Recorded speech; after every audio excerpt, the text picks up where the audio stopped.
반갑습니다. 아재코드 시간입니다. 여러분들의 인생 게임에 대해서 얼마 전에 GTA6 그 예고편 트레일러가 글로벌로 공개가 됐죠. 많은 게이머분들이라든가 SNS를 통해서 기대감이 점점 증폭되고 있습니다. 20세기 희망 남은 엔터테인먼트 중에 최고봉, 궁극의 엔터테인먼트다. 저도 뭐 100% 동감을 하고요. 그 4050 이런 분들이 이제 플레이스테이션을 빼놓고는 게임 얘기를 좀 안 할 수가 없는. 뭐 저도 물론 이제 스타크래프트도 물론 좋아하고 스타크래프트 이제 초창기 세대이기도 하고요. 롤은 잘 모르는데 플레이스테이션은 이제 제가 2부터 입문을 했는데 많은 그 게이머분들이 아마 1부터 하시는 경우는 진짜 골수 게이머, 거의 뭐 직업적으로 뭐 게임을 하시는 분들 외에는 그냥 일반적인 취미 정도로 즐기시는 게이머분들은 아마 2 정도에서 먼저 이제 입문하시지 않았을까. 얼마 전에 재밌는 뉴스 기사가 떴습니다. 한국인이 사랑하는 스포츠 스타 그 랭킹이 나왔는데 연말 되면 이제 이런 것들 나오잖아요. 뭐 한국인이 사랑하는 뭐 10대 혹은 뭐 몇 대 뭐 이런 것들 나오는 것처럼 3등은 아마 우리 파리 생제르맹에서도 활약하고 있는 이강인 선수 3등, 2등이 손흥민. 이게 약간 의외예요. 손흥민이 보통은 다 1등인데 스포츠스타 이쪽에서는. 근데 2위입니다. 2위. 현 시대에 대한민국에서 뛰고 있는 스포츠 선수 중에 손흥민을 능가하는 사람이 있다? 있습니다. 바로 페이커라는 선수인데요. e스포츠계 이제 롤 같은 경우는 그 아시안 게임에서 금메달을 따가지고 뭐 일약 뭐 국민적인 영웅으로 떠올랐던 페이커 씨. 뭐 얼마 전에 모 예능 프로에서 나와가지고도 뭐 유재석 씨하고 해가지고 화제가 됐던 e스포츠가 기존에 우리 어르신들이 갖고 있는 방구석에서 이 게임이나 이 게임 페인 같은 놈들 뭐 이렇게 평가할 문제가 아니다. 이제는 이제 글로벌적으로 e스포츠를 즐기는 인구가 어마어마하고 하다고 하니까 앞으로 이런 게임 사업이라든가 이런 엄청나게 부가가치를 일으키는 뭐 이렇게 뭐 우리나라 또 게임 강국이잖아요. 플레이스테이션 2 얘기가 나와서 말인데 저는 기본적으로 남들 다 아는 뭐 리니지라든가 뭐 이런 MMORPG 같은 경우는 별로 좋아하지 않습니다. 굳이 이유를 대자면은 일단은 게임은 엔딩이 있어야 되는데 엔딩을 봐야 되는데 그 목표로 달려가는데 이 MMORPG는 엔딩이 없잖아요. 끝이 없잖아요. 끝이 없는 게임은 사실 게임이 아니다. 그런 온라인 게임, 온라인 이런 게임들은 별로 좋아하지 않고 그래서 이제 콘솔 게임 위주로 하다 보니까 그렇다면 아재코드가 선정하는 게임 베스트 3?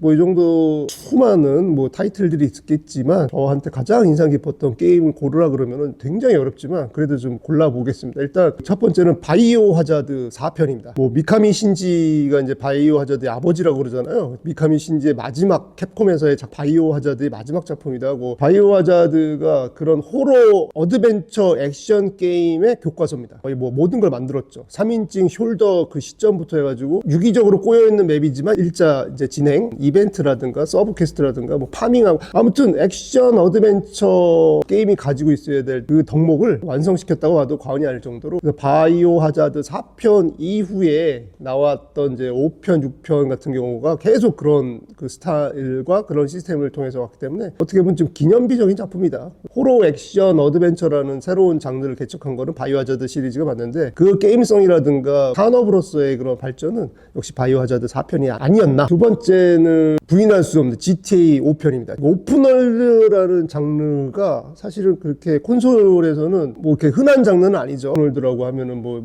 이제 과거에 무슨 위쳐 시리즈도 있었고 젤다의 전설 시리즈도 여러 가지가 있는데 아무튼 얘도 마찬가지예요. 오픈월드의 교과서적인 작품이죠. GTA 시리즈는. 오픈월드는 이래야 된다. 오픈월드가 가지고 가야 되는 방향성이라든가 궁극적인 그 목표라든가 이런 것들은 이제 GTA 그 중에서 가장 대중적으로 성공한 그 시리즈가 5편. 그 다음에 마지막으로 블러드본 논란이 있을 수가 있는데 소울 좋아하시는 분들은 사실은 다크 소울이냐 블러드본이냐 놓고 왔다 갔다 말들이 많잖아요. 저는 개인적으로 다크 소울 시리즈보다는 블러드본을 먼저 접했기 때문에 소울 스콜라저 2는 거의 하다가 못했고 블러드본은 엔딩까지 봤고 재밌게 잘 했고 그러다 보니까 이제 다크 소울 3가 나왔으니까 그거는 이제 엔딩까지 봤는데 그래도 역시 저에게 소울 입문작이자 소울 게임은 이래야 된다라는 또 마찬가지로 또 교과서적인 그런 작품이 바로 이제 블러드본이지 않았나. 그 외에 진짜 주옥 같은 수많은 명작들이 많이 있죠. 많이 있지만 그 중에서도 가장 인상 깊었던 게임을 고르라 그러면 저는 그렇게 고르는데 요게 우연찮게도 각 세대 그 대표하는 그 콘솔들의 대표작으로 나왔던 거죠. 예를 들어 바이오 하자드 4편 같은 경우는 플레이스테이션 2에서 처음 나왔고 또 플레이스테이션 2의 판매를 견인했던 그런 킬러 타이틀이죠. 그 다음에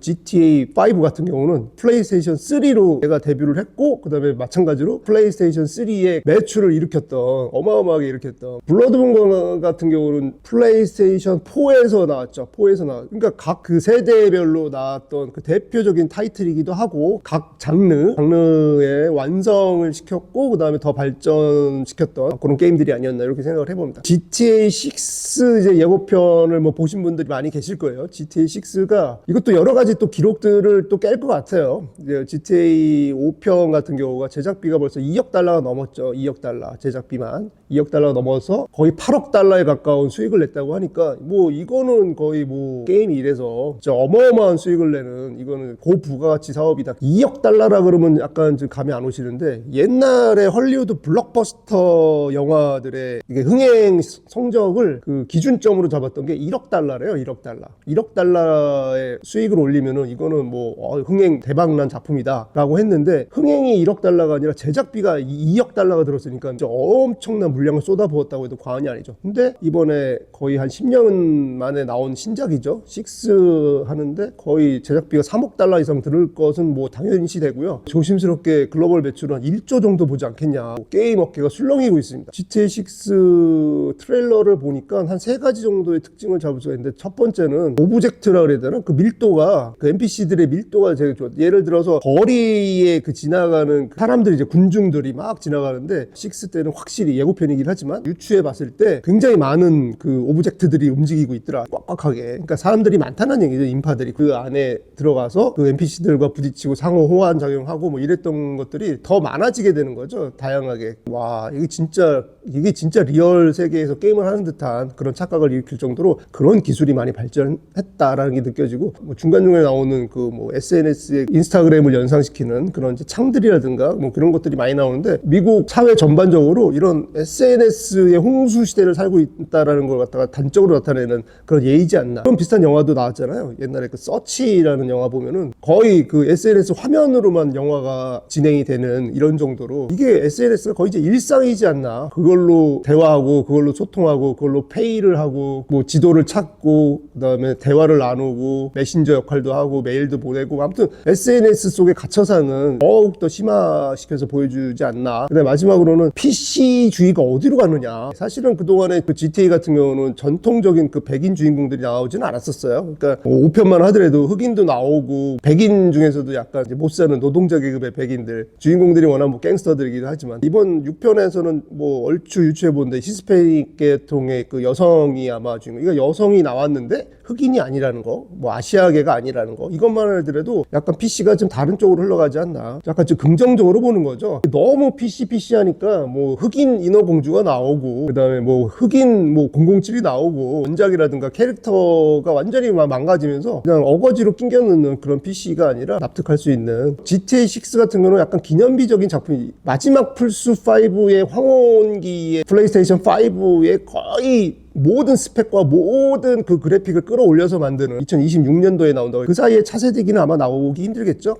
그런 마지막 작품이 되지 않을까 싶고 단일 타이틀로서 거의 10만 원이 넘어가는 드디어 10만 원 시대를 여는 그런 타이틀이 되지 않을까. 여러 가지로 이제 이런 기념비적인 작품이기 때문에 저뿐만 아니라 많은 게이머들이 그 GTA 6를 목 놓아 기다리고 있는 것 같습니다. 그래도 거의 뭐 한 25년 넘게 게임을 즐겨 했고 지금도 현재 게임을 즐겨 하고 있는 더 나이 먹기 전에 마지막으로 불꽃을 한번 마지막 불꽃을 화려하게 불사를 수 있는 게임이 나온 점에 대해서는 저는 뭐 개인적으로 굉장히 반갑게 생각하고요. 또 이런 또 즐거운 게임을 갖다 여러분들과 함께 즐길 수 있게 돼서 대단히 기쁘게 생각합니다. 뭐 GTA 7편 나올 때쯤은 뭐 거의 80대는 거 아니냐 뭐 이럴 정도로 너무 그 발매주기가 너무 길어가지고 그것만 조금 불만이지 게임성이라든가 그래픽이라든가 뭐 여러 가지 이런 뭐 것들은 뭐 의심할 나이가 없죠. 그래서 이제 GTA 6를 아무튼 목 놓아 기다리고 있는 1인으로서 또 저뿐만 아니라 많은 분들이 게임을 또 기다리시면서 또 이런 저런 뭐 이런 정보도 나누고 이런 생각도 좀 공유해봤으면 하는 차원에서 뭐 두서없이 주저주저 떠들었지만 다음에는 좀 더 재밌고